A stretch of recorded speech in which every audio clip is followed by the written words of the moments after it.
ओम शांति। आज सुनेंगे 12 मई 2026 के ईश्वरीय महावाक्य। पहले सुनते हैं मुरली के मुख्य पॉइंट्स। बाबा ने कहा, अभी विनाश का समय बहुत समीप है, इसलिए एक बाप से सच्ची प्रीत रखो, किसी देहधारी से नहीं। विनाश काले प्रीत बुद्धि वालों की विजय होगी और वही सतयुग के मालिक बनेंगे। बाबा ने कहा, प्रदर्शनी और मेले पर पहले पहले गीता पाठशाला वालों को निमंत्रण देना चाहिए, क्योंकि वही भूले हुए हैं और सभी को भुलाते रहते हैं। आकर जज करें कि गीता का भगवान कौन। बाबा ने कहा, बुद्धियोग एक बाप से लगाना है, आपस में एक दो के आशिक माशूक नहीं बनना। जो शिव बाबा को भूल कर एक दो को याद करते हैं वे ट्रेटर बन जाते हैं। बाबा ने कहा, अमृत वेले उठकर बाप को याद करो तो दिन में भी खुशी रहेगी। मनसा वाचा कर्मणा सर्विस करो। ददीची ऋषि की तरह सर्विस में हड्डियां देनी है। अब सुनते हैं महावाक्यों को विस्तार से। मुरली का सार। मीठे बच्चे, अभी विनाश का समय बहुत समीप है, इसलिए एक बाप से सच्ची प्रीत रखो, किसी देहधारी से नहीं। आज का प्रश्न है, जिन बच्चों की सच्ची प्रीत एक बाप से होगी उनकी निशानियां क्या होंगी? उत्तर है, पहला, उनका बुद्धियोग किसी भी देहधारी की तरफ जा नहीं सकता, वह आपस में एक दो के आशिक माशूक नहीं बनेंगे। दूसरा, जिनकी सच्ची प्रीत है वह सदा विजयी बनते हैं। विजयी बनना अर्थात सतयुग का महाराजा महारानी बनना। तीसरा, प्रीत बुद्धि सदा बाप के साथ सच्चे रहते हैं, कुछ भी छिपा नहीं सकते। चौथा, रोज अमृत वेले उठ प्यार से बाप को याद करेंगे। पांचवा, दधीची ऋषि की तरह सर्विस में हड्डियां देंगे। छठा, उनकी बुद्धि दुनियावी बातों में भटक नहीं सकती। आज का गीत है, न वह हमसे जुदा होंगे। ओम शांति। यह ब्रह्मा मुख वंशावली ब्राह्मण कुलभूषण प्रतिज्ञा करते हैं, क्योंकि उनकी प्रीति एक बाप से जुटी हुई है। तुम जानते हो यह विनाश का समय है। बाप बच्चों को समझाते हैं कि विनाश तो होना ही है। विनाश काले जिनकी प्रीत बाप के साथ होगी वही विजय पाएंगे, अर्थात सतयुग के मालिक बनेंगे। शिव बाबा ने समझाया है, विश्व का मालिक तो राजा भी बनते हैं तो प्रजा भी बनती है, परंतु पोजीशन में बहुत फर्क है। जितना बाप से प्रीत रखेंगे, याद में रहेंगे, उतना ऊंच पद पाएंगे। बाबा ने समझाया है, बाप की याद से ही तुम्हारे विकर्मों का बोझा भस्म होगा। तुम लिख सकते हो कि विनाश काले विपरीत बुद्धि, यह लिखने में कोई डर की बात ही नहीं है। बाप कहते हैं, मैं खुद कहता हूं कि उनका विनाश होगा और प्रीत बुद्धि वालों की विजय होगी। बाबा बिल्कुल क्लियर कह देते हैं, इस दुनिया में प्रीत तो कोई की है नहीं, तुम्हारी ही प्रीत है। बाबा कहते, बच्चे, परमात्मा और श्री कृष्ण की महिमा अलग अलग लिखो तो सिद्ध हो जाए कि गीता का भगवान कौन, ये तो जरूरी है ना। दूसरा बाबा समझाते हैं, ज्ञान का सागर, पतित पावन परमपिता या पानी की नदियाँ, ज्ञान गंगा व पानी की गंगा, ये तो बहुत सहज है। दूसरी बात, जब प्रदर्शनी करते हो तो सबसे पहले निमंत्रण देना चाहिए गीता पाठशाला वालों को। वह तो ढेर हैं, उन्हों को खास निमंत्रण देना चाहिए। जो श्रीमद् भगवत गीता का अभ्यास करते हैं उनको पहले निमंत्रण देना चाहिए, क्योंकि वही भूले हुए हैं और सभी को भुलाते रहते हैं। उनको बुलाना चाहिए कि अब आकर जज करो, फिर जो समझ में आए सो करना। तो मनुष्य भी समझें, यह गीता वालों को बुलाते हैं। शायद इन्हों का गीता पर ही प्रचार है। गीता से ही स्वर्ग की स्थापना हुई है। गीता की बहुत महिमा है, परंतु भक्ति मार्ग की गीता नहीं। बाप कहते हैं, मैं तुम्हें सत्य ही सत्य बताता हूँ। मनुष्य जो अर्थ करते हैं वह बिल्कुल रांग है। कोई भी सत्य नहीं कहते, मैं ही सत्य बताता हूँ। परमात्मा को सर्वव्यापी कहना भी सत्य नहीं है। यह सब विनाश को प्राप्त होंगे और कल्प कल्प होते भी हैं। तुमको पहली पहली मुख्य बात यह समझानी है। बाप कहते हैं, यूरोपवासी यादवों की है विनाश काले विपरीत बुद्धि। विनाश के लिए अच्छी रीति तैयारियां कर रहे हैं, परंतु पत्थर बुद्धि समझ नहीं सकते हैं। तुम भी पत्थर बुद्धि थे, अब पार्स बुद्धि बनना है। पार्स बुद्धि थे, फिर पत्थर बुद्धि कैसे बने हैं, यह भी वंडर है। बाप को कहा ही जाता है नॉलेजफुल, मर्सीफुल। बाकी जो अपना ही कल्याण करने नहीं जानते, वह दूसरों का कल्याण कैसे करेंगे? जो नॉलेज ही धारण नहीं करते तो पद भी ऐसा पाते हैं। जो सर्विसेबल हैं वही ऊंच पद पाएंगे। उनको ही बाप प्यार भी करते हैं। नंबरवार पुरुषार्थ अनुसार होते ही हैं। कई तो यह भी समझते नहीं कि हमारी बाप से प्रीत नहीं है तो पद भी नहीं मिलेगा, चाहे सगे बने व सौतेले बने। विनाश काले प्रीत बुद्धि नहीं होगी। बाप को फॉलो नहीं करेंगे तो जाकर कम पद पाएंगे। दैवी गुण भी चाहिए, कभी झूठ नहीं बोलना चाहिए। बाप कहते हैं, मैं सत्य कहता हूं, जो मेरे से प्रीत नहीं करते तो पद भी नहीं मिलेगा। कोशिश कर 21 जन्म का पूरा वर्षा लेना है तो प्रदर्शनी मेले पर पहले पहले गीता पाठशाला वालों को निमंत्रण देना है, क्योंकि वो भक्त ठहरे ना। गीता पाठी जरूर श्री कृष्ण को याद करते होंगे, परंतु समझते कुछ नहीं है। श्री कृष्ण ने मुरली बजाई, राधे फिर कहाँ गई। सरस्वती को बैंजो दे दिया है, मुरली फिर श्री कृष्ण को दे दी है। मनुष्य कहते हैं, हमको अल्लाह ने पैदा किया, परंतु अल्लाह को जानते नहीं। भारत की ही बात है।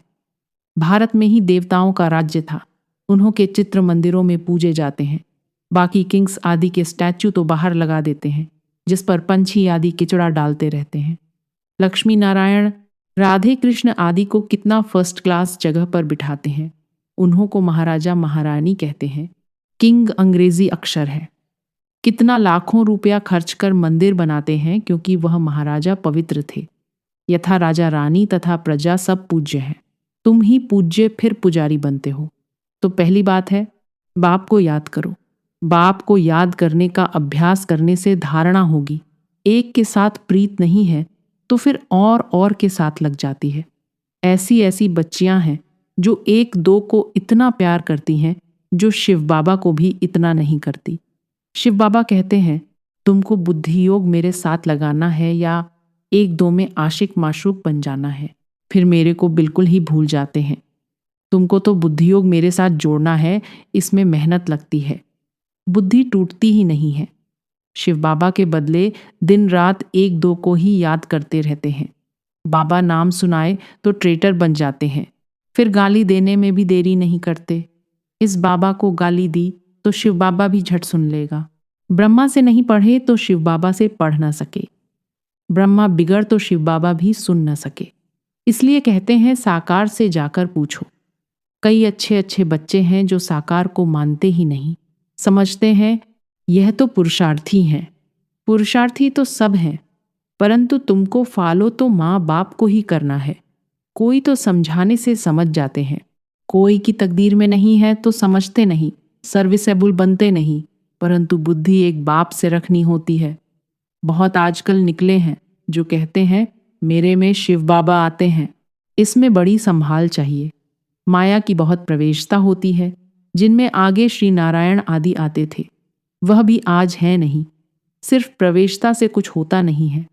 बाप कहते हैं, माँ में कम याद करो, बाकी मेरे में यह आता है, वह आता है, यह सब माया है। मेरी याद ही नहीं होगी तो प्राप्ति क्या होगी।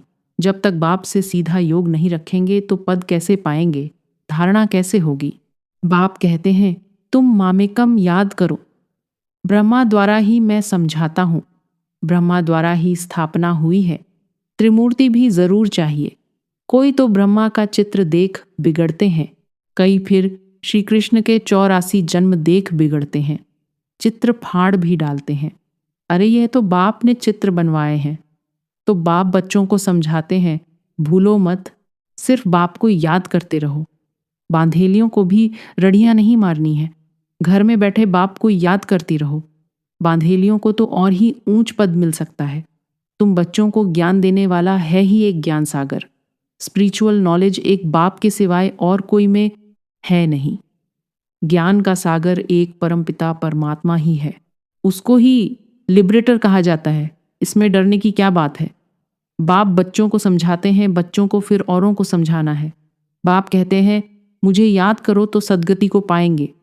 सतयुग में है राम राज्य, कलयुग में नहीं है। सतयुग में तो एक ही राज्य है।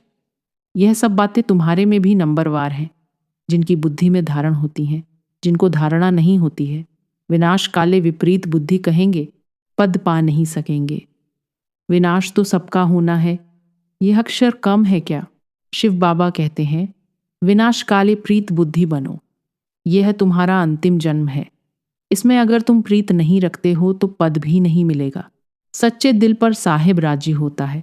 दधीची इसी मिसल सर्विस में हड्डियां देनी है। कभी कोई पर ग्रहचारी बैठती है तो नशा ही उड़ जाता है। फिर अनेक प्रकार के तूफान आते रहते हैं। मुख से कहते, इससे तो लौकिक के पास चले जाएं। यहाँ तो कोई मज़ा नहीं है। वहाँ तो नाटक, बाइस्कोप आदि खूब हैं। जो इन बातों पर हिरे हुए हैं वह यहाँ ठहर न सकें। बड़ा मुश्किल है। हाँ, पुरुषार्थ से ऊंच पद भी पा सकते हैं। खुशी में रहना चाहिए। बाबा खुद कहते हैं, सुबह को उठकर नहीं बैठता हूं तो मज़ा ही नहीं आता है। लेटे रहने से कभी कभी झुटका आ जाएगा। उठकर बैठने से अच्छी पॉइंट्स निकलती हैं। बड़ा मज़ा आता है। अभी बाकी थोड़े दिन हैं। हम विश्व की बादशाही ले रहे हैं बाप से। यह बैठ याद करें तो भी खुशी का पारा चढ़े। सुबह को चिंतन चलता है तो दिन को भी खुशी रहती है। अगर खुशी नहीं रहती तो ज़रूर बाप से प्रीत बुद्धि नहीं है।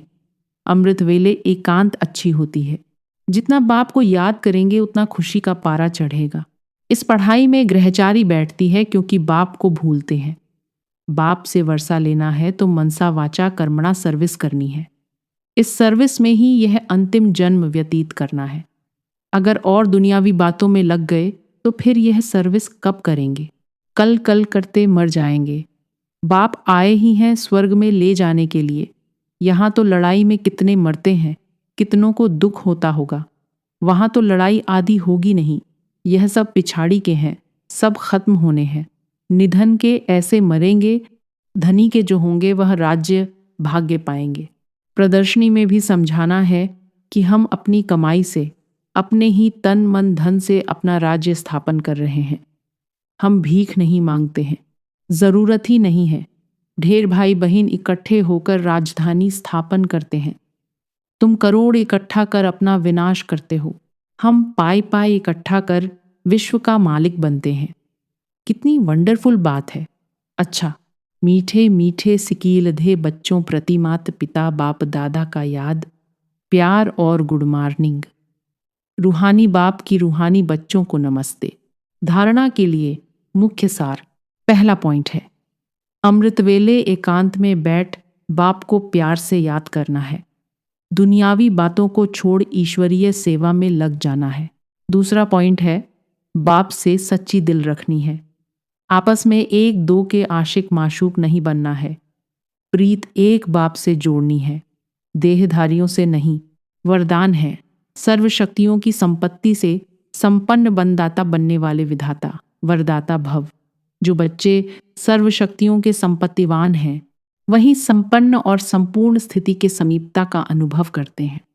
उनमें कोई भी भक्तपन के व भिखारीपन के संस्कार इमर्ज नहीं होते। बाप की मदद चाहिए, आशीर्वाद चाहिए, सहयोग चाहिए, शक्ति चाहिए। यह चाहिए शब्ददाता विधाता वरदाता बच्चों के आगे शोभता ही नहीं। वे तो विश्व की हर आत्मा को कुछ न कुछ दान व वरदान देने वाले होते हैं। आज का स्लोगन है, हर आत्मा को कोई न कोई प्राप्ति कराने वाले वचन ही सतवचन है। आज के अव्यक्त इशारे, सदा अचल अडोल एकरस स्थिति का अनुभव करो। कितना भी कोई हिलावे लेकिन आप अचल रहो। परिस्थिति श्रेष्ठ है या स्वस्थिति श्रेष्ठ है? कभी परिस्थिति वार तो नहीं कर लेती है। सोचो कि यह परिस्थिति पावरफुल है या स्वस्थिति पावरफुल है, तो इस स्मृति से कमजोर से शक्तिशाली बन जाएंगे। जैसे आप तपस्वी एकरस स्थिति में एकाग्र होते हो तो हठयोगी फिर एक टांग पर खड़े हो जाते हैं। तो कहाँ एकरस स्थिति और कहाँ एक टांग पर स्थित रहना, फर्क हो गया ना। ओम शांति मिठे बच्चे।